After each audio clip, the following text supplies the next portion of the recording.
My name is Rachel Morgan, and I'm 27. For as long as I can remember, my family's tradition was our annual summer escape to Nantucket, the place where I thought we were still whole.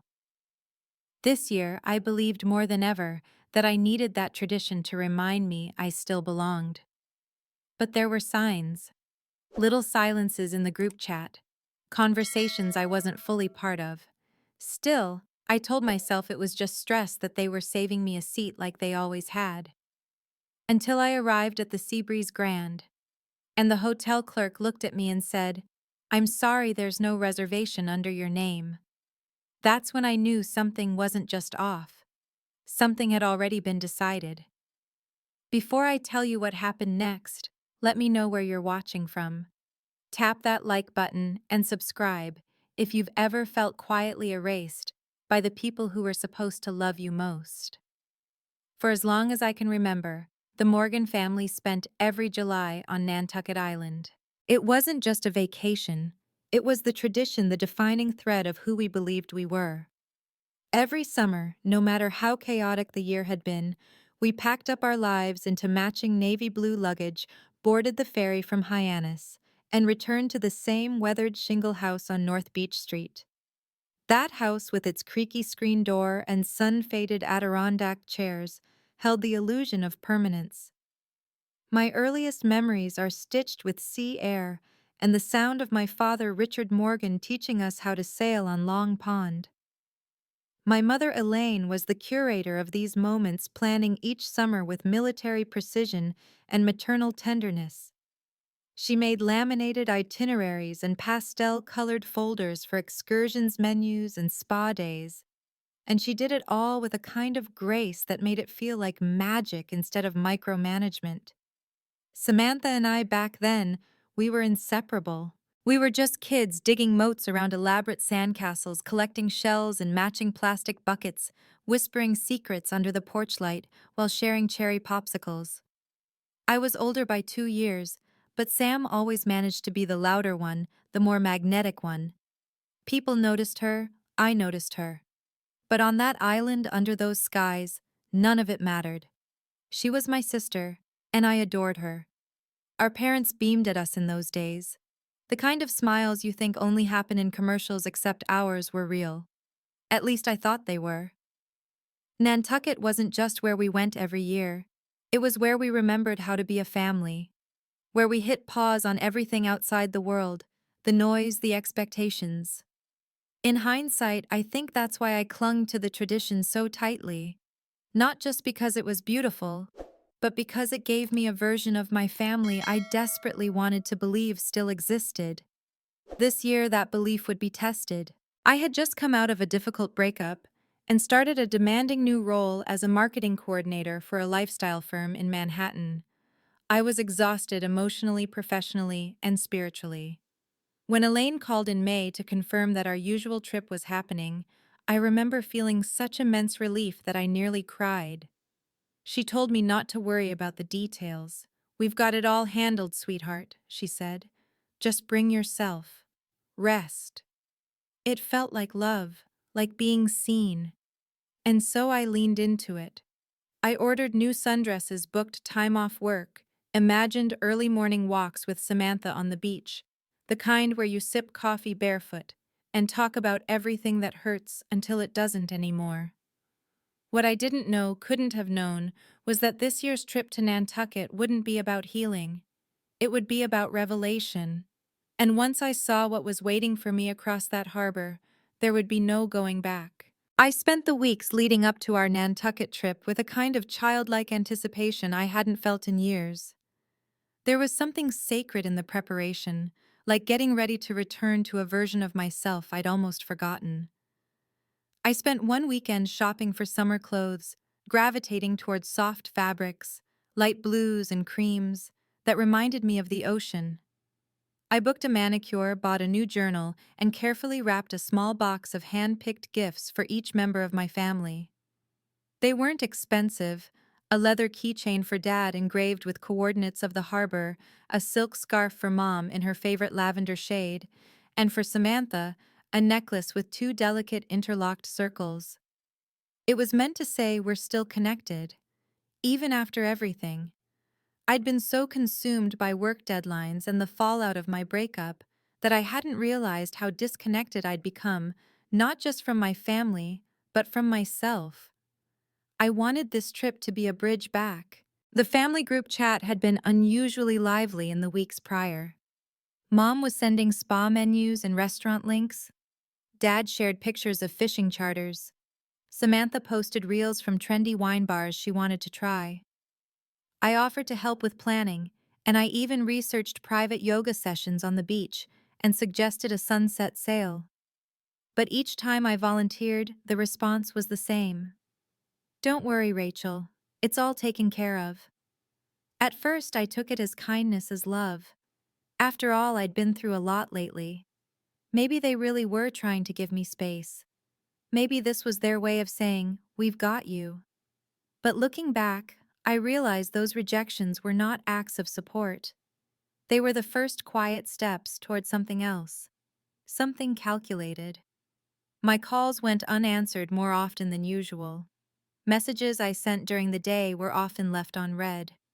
Once I asked Mom if she'd booked the usual rental or if we were trying somewhere new. The reply came a full day later.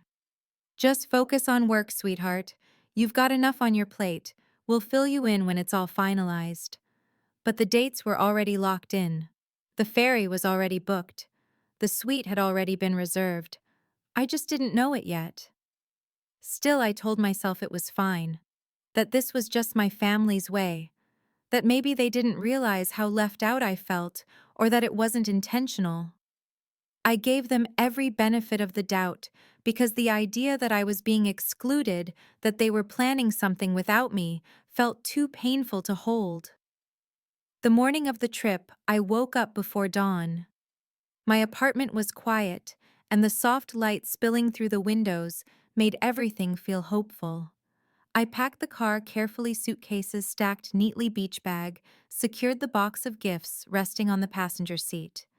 Because of my work schedule, I had to drive separately. They'd be on the early ferry while I took the midday one and met them directly at the resort. I didn't mind. Honestly, I welcomed the time alone. It gave me space to breathe, to transition out of the pressure of daily life and into whatever peace this trip might offer. As I drove, I imagined the welcome, the familiar hugs, the laughter, maybe a drink on the porch while we all exhaled. I pictured Samantha squealing in her usual dramatic way when she saw me. I imagined Mom reaching for my hand and saying something soft and familiar like, "We're so glad you're here." Instead, my calls went to voicemail. 3 attempts. No answer. I texted, "Just checking in. On the road. Can't wait to see you all." No response. An hour passed. Then another. I tried to ignore the growing tightness in my chest.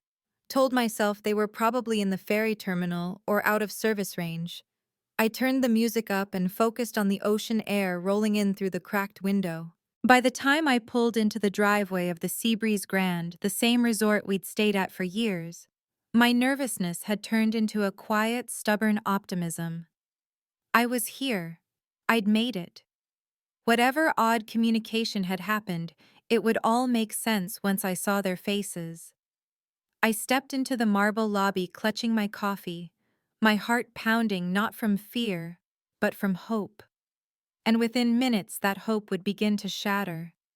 The Seabreeze Grand looked exactly as I remembered, understated elegance with coastal charm.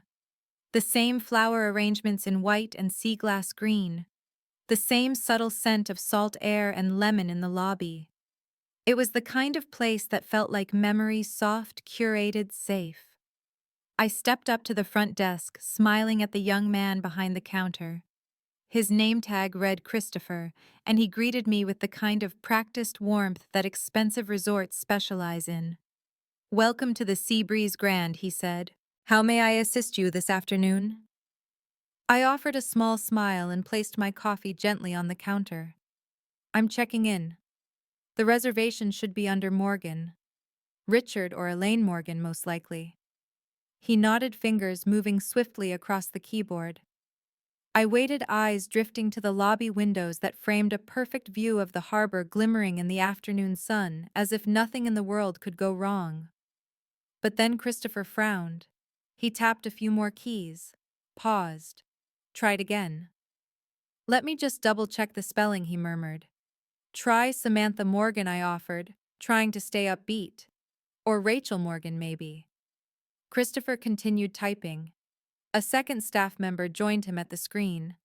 They whispered, exchanged glances, and then Christopher turned back to me with a kind but apologetic expression.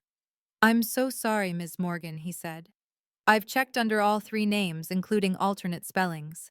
There's no reservation associated with any Morgans for today's check-in." I laughed softly. "That can't be right. My family is already here. We come every year. They were supposed to arrive on the earlier ferry. They must have checked in already." Christopher looked uncertain but not dismissive. "If you'd like, I can check our guest list to see if anyone under that name is currently staying with us." "Yes, please," I replied, suddenly feeling the familiar coil of anxiety tighten in my stomach. He clicked through another screen, then looked up. "We do have Richard Elaine and Samantha Morgan checked into our presidential suite. They arrived just over an hour ago." I blinked. "Right. So, that's them. My family. But there's no Rachel Morgan listed on the reservation," he added gently. "No additional guests noted either." The words didn't register at first. I stood there silent, processing. My hand tightened around the handle of my coffee cup. "There must be a mistake," I said, my voice quieter now. "Maybe the reservation system didn't capture everything. My mom said they were taking care of it. She told me not to worry." Christopher's expression softened. "Do you have a confirmation number by any chance?" I opened my phone, scrolled through the family group chat. But the messages from the past few weeks, the ones where we discussed the trip, were gone. I blinked, scrolled faster. Nothing. It was as if someone had deleted the history. A dull chill began to settle behind my ribs. "No confirmation number," I admitted. "But I'm supposed to be here." Christopher gave a polite nod and whispered something to his colleague, who began cleaning up the shattered remains of my coffee mug, which had slipped from my hand without me even realizing. I mumbled an apology. No one made me feel embarrassed, but I felt it anyway. "Would you like me to contact the guests in the suite for you?" Christopher offered. I shook my head. "No, it's okay. I'll find them." I could feel the eyes of other guests on me as I stepped away from the desk, not out of malice, just human curiosity. A woman standing by the fireplace gave me a small, sympathetic smile. I returned it faintly before walking toward the hallway that led deeper into the resort. I wasn't angry, not yet. I was confused, embarrassed, on edge. But mostly I was sure it was all a misunderstanding. I hoped that in just a few minutes I'd find my family and everything would make sense again. I didn't know it yet, but I was standing at the edge of something much bigger. Not a clerical error, not a minor oversight, but a choice. A decision my family had made together without me. The walk from the lobby to the poolside terrace was one I'd made every summer since I was 13. I knew the sound of the ocean breeze catching in the resort's linen umbrellas, the scent of sunscreen and citrus cocktails drifting from the bar, the slow creak of wooden boards beneath my sandals. This place had always felt like safety, familiarity, home. But that afternoon, everything felt off. Not the weather, the sun was warm, the sky impossibly blue. Not the setting, the Seabreeze Grand was still the picture of luxury. But inside me something had shifted. I scanned the restaurant. At first I didn't see them. Then just past the corner of the terrace, near a table with sweeping views of the harbor, I spotted a familiar curve of blonde hair, a floral sundress I recognized from Samantha's Instagram story a week ago. They were there, all three of them. My father in a crisp button-down, leaning back with a drink in hand. My mother, polished as always, fingers absently toying with the clasp of her necklace, a nervous habit I remembered from childhood. And Samantha perfectly styled laughing softly at something Mom had just said. They looked happy, unbothered, unchanged. It was the normalcy of the moment that stung the most. This wasn't a family in distress over a missing daughter. This wasn't a mother wondering why her child hadn't checked in. This wasn't a sister texting, "Where are you?" in panic. This was a vacation in full swing. Without me. I took a breath, squared my shoulders, and approached the table. My voice came out lighter than I felt. There you are. I've been looking all over for you. 3 heads turned. My father looked at me, made eye contact, and then looked away like he'd seen a stranger who vaguely resembled someone he used to know. My mother's fingers froze on her necklace. Samantha pulled her sunglasses down just enough to look me in the eye. Her smile didn't quite reach her mouth. "Oh," she said. Flat, distant. "You're here." That was it. "No. We've been so worried." "No." What happened with check-in? No hug. No warmth. Just acknowledgement. I stood for a moment, uncertain of how to bridge the distance between us. Then I tried again. "Yeah. I've been at the front desk, they couldn't find my reservation. I figured maybe there was a mix-up." I waited. Surely someone would jump in. Apologize. Offer to call the front desk. Insist I sit down. But they didn't. Silence stretched across the table like a second tablecloth, invisible, heavy, impossible to lift. Finally, Samantha spoke. "That's weird," she said, sipping her drink without urgency. "Maybe you booked the wrong hotel." Her tone was casual, almost amused, as if I were a distant cousin who'd gotten the dates wrong. I blinked. "No, Sam. This is the Seabreeze. It's our place. The front desk confirmed you're all checked in presidential suite." Another pause. My father shifted in his chair. My mother reached for her water. I hated the way my voice cracked when I said, "But my name's not on the reservation." Samantha exchanged a glance with our parents. It was quick, but I saw it. Something passed between them. A silent consensus. Then she said the words that began to unravel everything. "There have been some changes in the family dynamic lately." The sentence landed like a whisper in a thunderstorm. I stared at her. "What does that mean?" She adjusted her sunglasses. "We thought this trip might be better focused on people who really want to be here, who show up, who don't make everything about themselves." I looked at my parents, begging for contradiction, for some sign that this wasn't real, that she'd gone rogue, said something cruel without their knowledge. But no one stopped her. Not even Mom. I felt myself float above the moment for a second, like watching a scene I wasn't in. My body still standing there holding a tote bag filled with carefully wrapped gifts for people who had just confirmed with silence more than words that I didn't belong at the table. I opened my mouth to respond, but no words came out. Just air. And the growing certainty that this wasn't a misunderstanding. This was intentional. And I wasn't supposed to be here. I didn't sit down. I didn't even put my bag down. Something in me, instinct pride, maybe the part that still believed this was salvageable, kept me standing there like a guest who had arrived too early to a dinner party she wasn't really invited to. "You thought this trip would be better without me?" I asked quietly. Samantha shrugged, her mouth tightening into something that looked like sympathy, but didn't feel like it. "It's not like that, Rachel.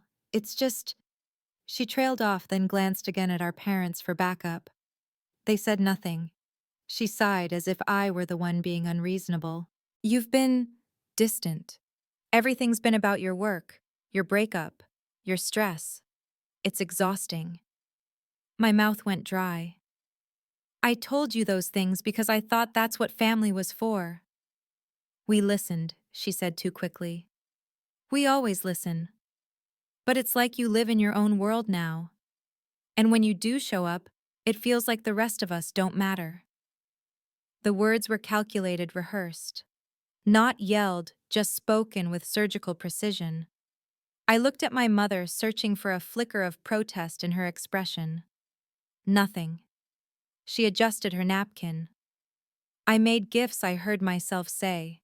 It was a stupid thing to offer. A child's logic. Proof of love in the form of objects. For each of you. Samantha gave a tight smile. That's sweet, but Rachel, this trip isn't about making up for what's been missing. We've been having conversations, hard ones, and we just felt like maybe a little space would be good for everyone. We. The pronoun landed harder than I expected. This wasn't Samantha going rogue. This was consensus. Collaboration. My parents weren't collateral, they were co-authors. So you had meetings, discussions about me, about whether I should come. We weren't trying to be cruel, my mother finally said, her voice low and strangely distant. We just wanted some time to enjoy each other, without tension, without me. I swallowed hard, the weight of humiliation settling into my chest. And no one thought to tell me it would have turned into a fight, Samantha said. You would have gotten upset, made us feel guilty, and nothing would have changed. And that's easier than honesty, I asked. My voice was breaking. Easier than talking to me like I'm part of this family. No one answered. And then Samantha, emboldened by my silence, leaned forward slightly and said, Rachel, you've always had this need to be the center of everything. And maybe that worked when we were kids. But now, it's too much. Too much. Not enough. Wrong. The labels hung in the air like cigarette smoke, sharp, persistent, impossible to ignore. I glanced again at my father. He looked away. You planned this, I said finally, voicing the thing I hadn't been able to name. You made this trip happen without me. You let me pack, drive, show up like a fool. My mother folded her napkin with practiced precision. We thought being here might help you reflect. Reflect on what? My failure to be palatable.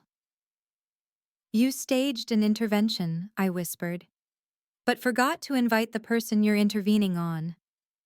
Samantha raised an eyebrow, clearly annoyed now. You're being dramatic. I laughed, not because it was funny, but because the absurdity of it all had finally split something open inside me. You uninvited me from my own family, I said. You erased me from a tradition I helped build. And now that I'm standing here, you have the nerve to call me dramatic. The table fell silent again, but the silence was no longer passive. It was weaponized. Around us, I could feel other diners beginning to notice.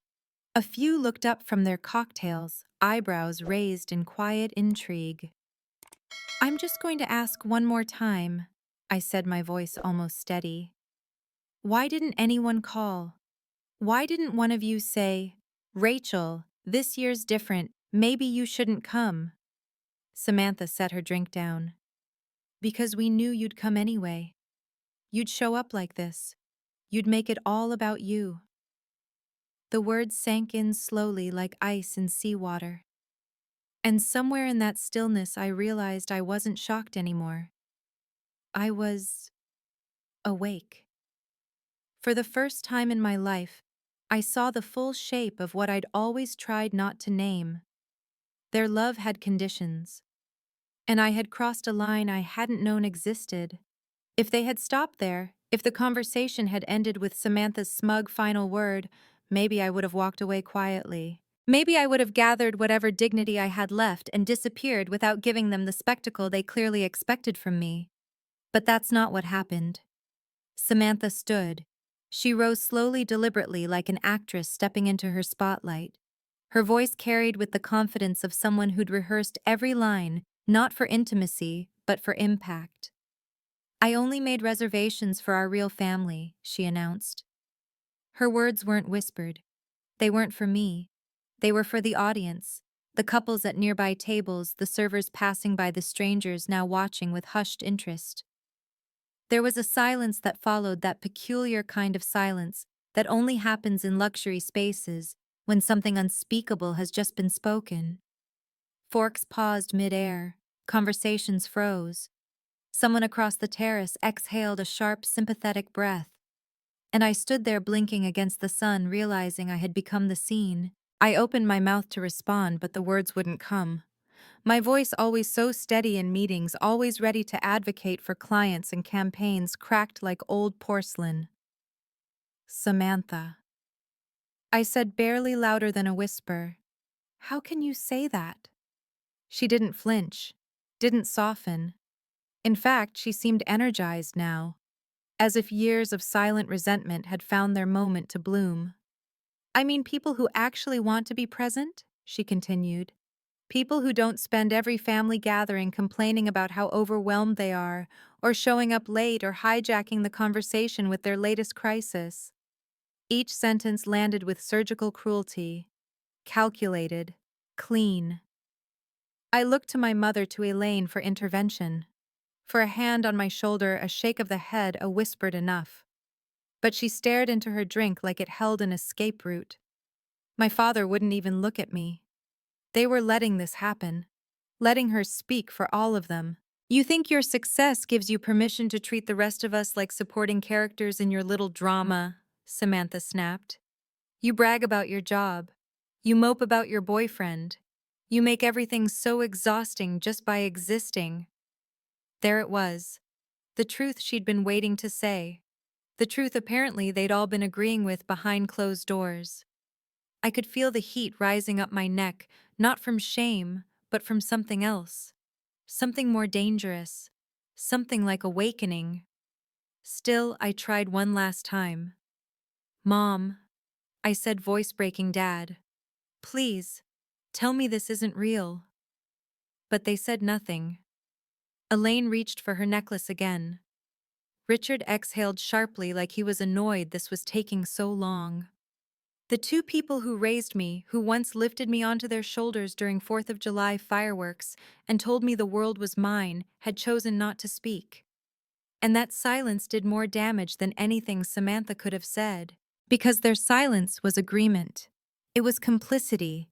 It was the knife twisting. I felt my hands start to tremble, my chest tighten, my breathing shallow, not just from hurt, but from disbelief. The kind of disbelief that doesn't come from surprise, but from betrayal so precise, so intentional, it becomes surreal. You planned this, I said, finally steadying my voice. You knew I was coming. You knew I thought I was part of this. And you let me drive here, show up here just to humiliate me. We didn't plan to humiliate you, Samantha replied coolly. You just didn't fit this year. That was the line, the moment it all became clear. This wasn't about one vacation. This was about the unspoken rule they'd been operating under for years. I was only welcome when I fit, when I was quiet, when I played along, when I didn't ask for too much, when I didn't shine too brightly, when I was convenient. And I hadn't been convenient in a while. The grief hit hard, not just for what they'd done, but for everything I'd believed about who we were, and who I thought I was to them. But somewhere in that swirl of heartbreak, a new feeling started to rise. It wasn't anger, not yet. It wasn't even clarity. It was resolve. Something inside me shifted in that moment. Something I wouldn't be able to undo. Because I finally saw them not as family, not even as people I loved, but as people who had made a choice. And from that moment on, I knew I had a choice to make too. There was a moment just after Samantha said, "You didn't fit this year," where time slowed. Not in a cinematic, romantic kind of way. Not the kind of slow that gives you time to think. No. This was the kind of slow that happens when your body goes into quiet collapse. When the people who are supposed to love you most make it clear you are not safe here. I could feel my limbs turning cold. My breath came in shallow, measured waves. My fingers gripped the edge of the chair in front of me to stay grounded because the alternative was crumpling to the floor in front of half the restaurant. But I didn't crumple. And I didn't cry. I looked at them, at Samantha, her carefully curled hair and perfectly rehearsed righteousness. At my father, who couldn't meet my gaze.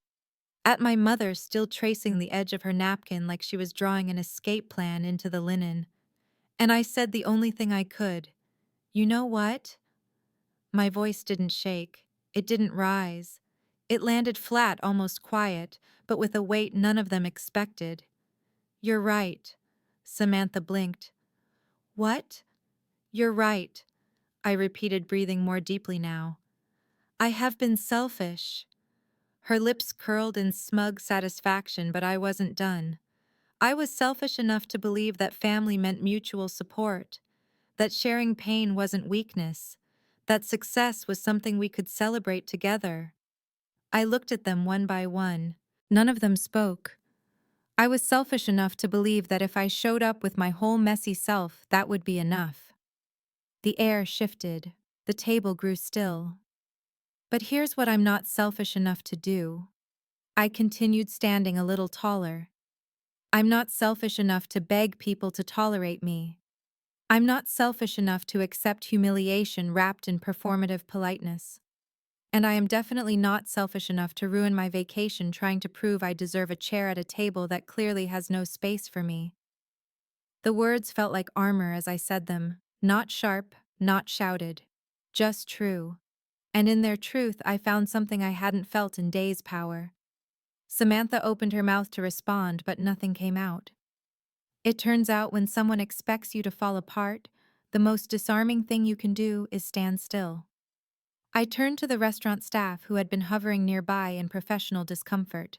I'm so sorry for the disruption, I said softly to the hostess, who gave me a look I won't forget, part admiration, part heartbreak. No trouble at all, Ms. Morgan, she said gently. Can I assist you with anything? Yes, I replied. Could you please hold my bags at the front desk while I make new arrangements? Somewhere peaceful. Preferably not next to this table. She nodded without hesitation, and I could tell from the way she moved, from the sideways glance she gave my family, that she'd seen enough to understand. I turned back one last time. Not for closure, not even for courage. Just to look at them, the three people who had shared my name, my childhood, my holidays, and realize they were not my home anymore. They never really had been. I hope you enjoy your vacation, I said. And I hope someday you learn the difference between boundaries and betrayal. And then I walked away. Not rushed, not trembling. Just done. Each step toward the lobby felt lighter. I didn't feel proud. I didn't feel victorious. Not yet. But I felt something far more powerful than revenge. I felt clear. And that clarity, that quiet, anchored knowing, would soon become the foundation for a life I'd never imagined possible. The walk back to the lobby didn't feel like a retreat. It felt like a release. Every step I took away from that table, from the sharp-edged silence of my family's rejection, felt like I was shedding something heavy, something I'd been carrying for years without realizing it. By the time I reached the concierge desk, I wasn't shaking anymore. The woman behind the desk was older, elegant, with silver-streaked hair pulled into a low twist and eyes that suggested she'd seen her share of difficult guests and impossible requests. Her nameplate read, Elena Rodriguez. She looked at me, really looked, then offered a gentle smile. May I help you, Ms. Morgan? Yes, I said, my voice steady. I need a new place to stay. Something quiet. Something mine. Elena didn't blink. She nodded once, then began typing. I believe I have just the thing. The Harborlight Retreat had a last-minute cancellation this morning, their oceanfront suite. It's secluded, highly rated, and it's not this place. The kindness in her voice felt like a balm. I nodded, unable to speak for a moment. Book it, I said. Please. While she confirmed the reservation, I pulled out my phone, not to call my family, but to call someone who had always shown up when it counted, Chloe Turner. Chloe had been my college roommate now, a luxury travel planner based in Boston. We hadn't spoken in a few months, but I knew I could count on her. When she picked up, her voice was warm, bright, completely unaware of the emotional landslide I had just climbed out of. Rachel. What a surprise. Are you on the Vineyard Nantucket? I corrected, then paused. It's a long story, but I need help. I'm planning a solo vacation, starting now. There was a beat of silence, and then the enthusiasm kicked in like a switch. Say no more. Give me 20 minutes. True to her word, within half an hour, Chloe had lined up a series of experiences for me. A private yoga session, overlooking the cliff's dinner reservations at Azure Bay, the island's most exclusive restaurant, and a driver to take me to the harbor light in style. As she rattled off the list of personalized excursions, I felt something unexpected rise in my chest. Not pain, not anger, gratitude. Not for what had happened, but for the freedom it had accidentally handed me. By 5 p.m., I was standing on the balcony of my new suite at the Harborlight Retreat, a glass of cold rosé in my hand, watching the horizon swallow the sun. No one else's expectations, no performances, no invisible checklist to meet before being worthy of love. Just me, alone, and finally peacefully enough. Later that evening, as I unpacked the box of gifts I had originally brought for my family, I didn't cry. I didn't toss them in the trash. I simply placed them in the drawer of the nightstand, silently promising myself something I had never said out loud: before I will never again chase belonging where I am only conditionally invited. That night, I posted a photo not of my face, not of the family, but of the harbor. The caption was simple: sometimes the most loving thing you can do is walk away. The response was immediate. Friends from college, old coworkers, even strangers. People who had felt their own versions of what I'd just lived. Their messages weren't just comforting, they were validating. It turns out you're never the only one. You're just the first to speak it out loud. And for the first time in days, I didn't feel abandoned. I felt free. By the third morning at Harborlight Retreat, I had stopped checking my phone for missed calls. Not because I didn't still wonder if they'd reach out, but because I no longer needed them to. Something had shifted inside me. The version of Rachel who arrived on the island, eager, hopeful, desperate to belong, had been slowly dissolving with each sunrise, replaced by someone more grounded, more self-owned. Every morning began the same, barefoot on the balcony, wrapped in a linen robe, coffee in one hand, and a view of the sea stretching endlessly before me. I didn't rush through those moments. I let them linger. It was the first time I'd ever given myself permission to simply exist without performance. Thanks to Chloe's connections, I was experiencing a side of Nantucket I'd never known, one not filtered through family tradition or curated group consensus. On Wednesday, I took a private tour of an artist's studio tucked behind a garden of wild hydrangeas. The woman who owned it, a painter named June, welcomed me like an old friend. We talked about color theory, grief, and reinvention, all while sipping cucumber water and sitting cross-legged on her porch. There was no pretension, no small talk, just real presence. That afternoon, I received a call from Azure Bay, confirming my dinner reservation, prime seating, just before sunset. I didn't hesitate. I wore the emerald dress I'd packed for what was supposed to be our family dinner. I curled my own hair, did my makeup slowly for me. Not to be seen, not to be praised, just because I felt like honoring myself.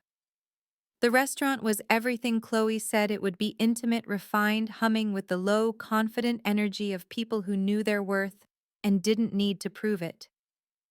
I had just started my seafood tasting course when a man from the adjacent table struck up a conversation. His name was Daniel Whitmore. He owned several boutique hotels in New England, and he had the calm, measured presence of someone who'd built a life out of listening well. We started with small talk, wine, the view, the fact that neither of us was on vacation with anyone else, and then slowly moved into deeper waters. "You have a quiet confidence about you," he said halfway through our conversation. "That's rare in hospitality, or in people for that matter." I nearly laughed, not out of mockery, but disbelief. I had been called many things in the past week. Confident was not one of them. I'm not sure that's what my family would say, I replied. Daniel tilted his head. Sometimes the people closest to us are the worst judges of who we really are. It was a simple line, but it cracked something open in me. He didn't know my story. Not yet. And still he saw me, the way they never could. As dessert was being served, a pear tart so delicate it melted on contact, I glanced toward the entrance. And that's when I saw them. My family. Richard. Elaine. Samantha. They looked out of place, trying too hard. My mother clutching her designer handbag like a shield. Samantha whispering something to the hostess. My father standing just behind them, hands in his pockets scanning the restaurant. They hadn't made a reservation. That much was clear from the hostess's apologetic smile and subtle shake of the head. They hadn't come here expecting me.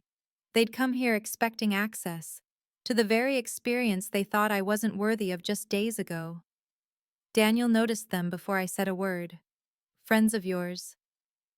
I turned back to him and smiled gently. Not anymore.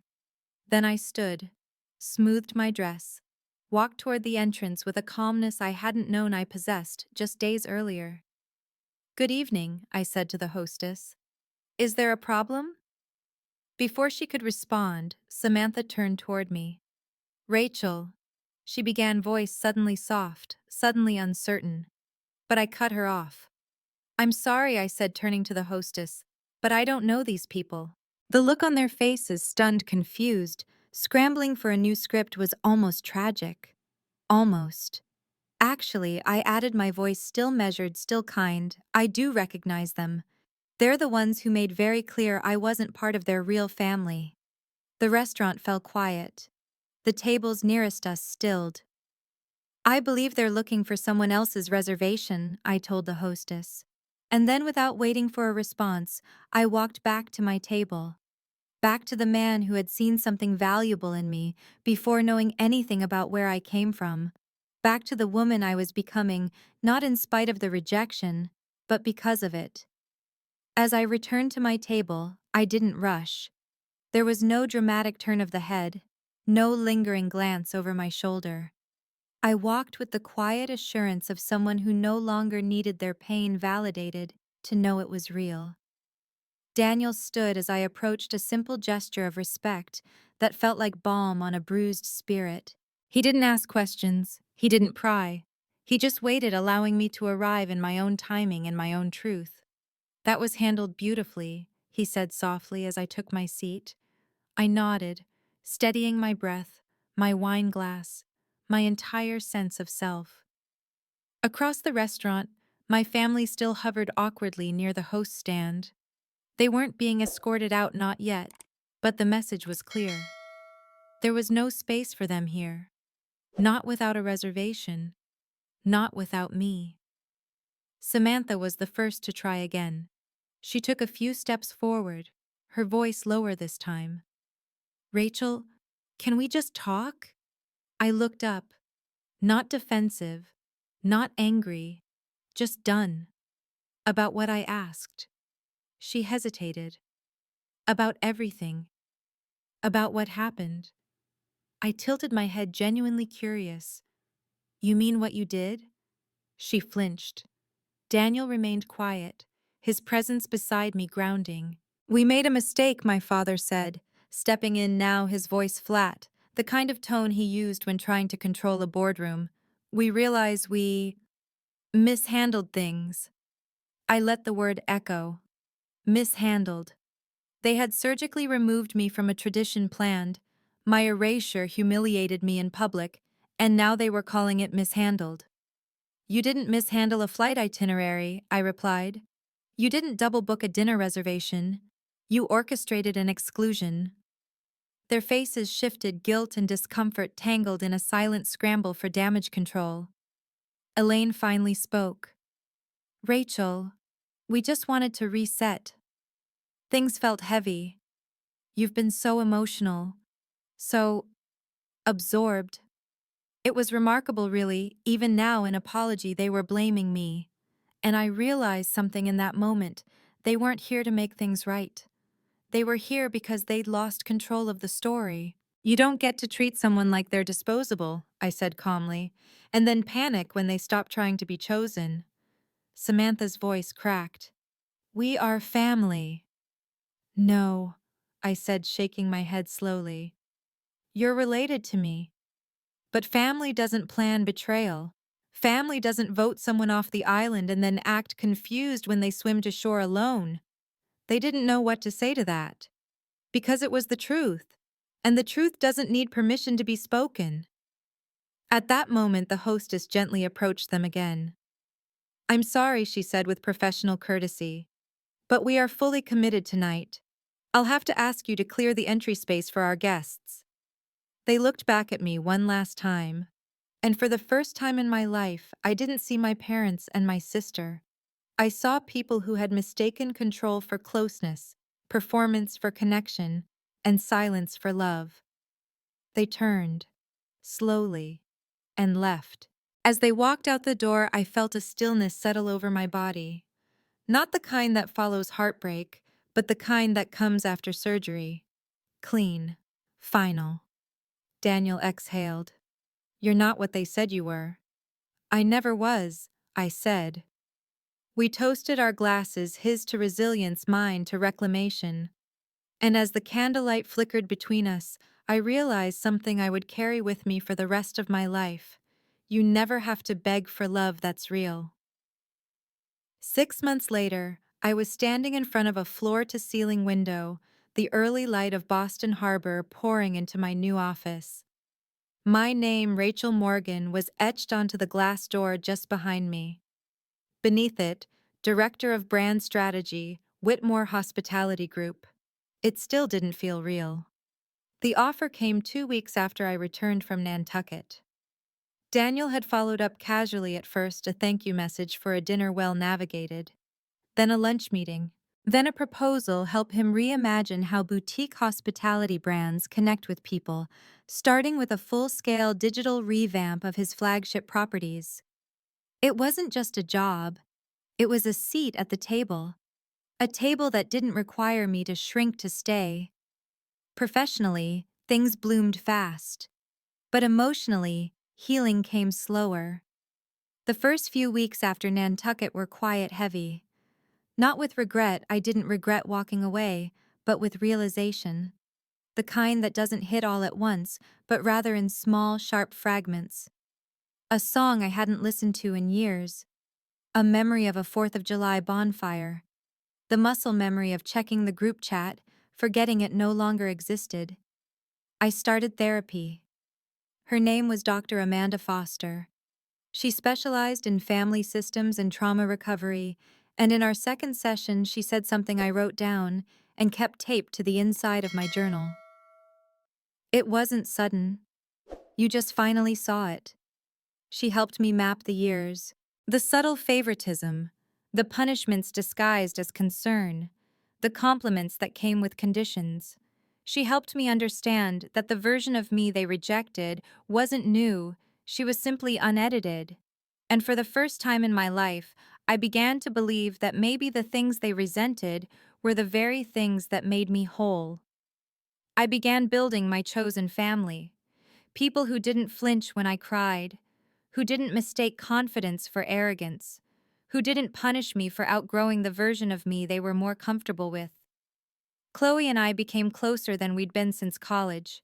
She flew in for my birthday in October and brought a hand-painted wine glass that read, "To the girl who made solitude a power move. Emily Clark." My old roommate from grad school sent me a postcard from San Francisco that said, "You were always the one who made us believe big things were possible. They just didn't have the capacity to see that as a gift." I started noticing how often the right people made space for the parts of me that used to be called too much.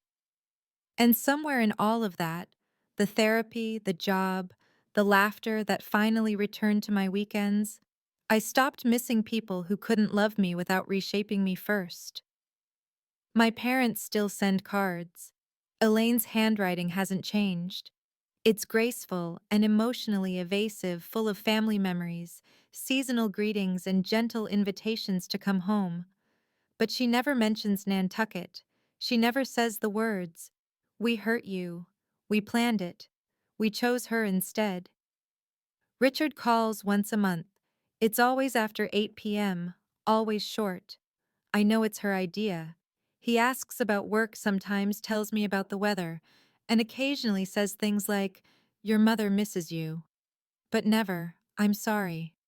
And Samantha. She sent a text in early November. It said I was just trying to protect our peace. I didn't mean to destroy yours.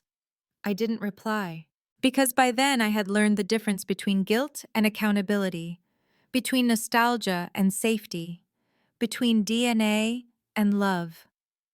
And for the first time in my life, I understood that forgiveness wasn't about reopening the door, it was about locking it from the inside and learning how to decorate the new house I'd built without them. Sometimes healing doesn't look like reconciliation. Sometimes it looks like peace finally unaccompanied by performance. I used to believe that if I could just do everything right, be successful enough, generous enough, forgiving enough, I could finally earn what should have been unconditional all along. But the truth is, love that has to be earned isn't love, it's leverage. And family that only makes space for the edited version of you isn't home, it's a stage. Leaving them behind wasn't a dramatic choice. It wasn't rage. It wasn't revenge. It was simply the decision to stop participating in a dynamic that asked me to disappear to keep the peace. And that's what I want to say to you, whoever you are, if you're still sitting at a table where your worth is always on trial, where your voice is too loud, your needs too much, your dreams too inconvenient. You don't have to stay there. You don't owe anyone access to you just because they share your last name.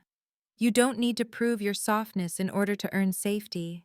And you don't have to keep showing up in spaces that punish you for evolving.